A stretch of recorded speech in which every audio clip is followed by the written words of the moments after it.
মিষ্টি পরিবার। বিকালবেলা হাঁটতে বেরিয়েছি গরমে।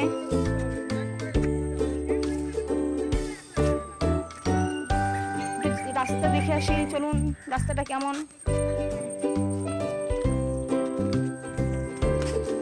রাস্তাঘাট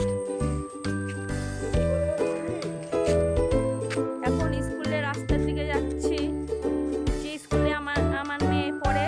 তোমাদেরকে এখন তোমাদেরকে দেখাবো কোন স্কুলে আমার মেয়ে পড়াশোনা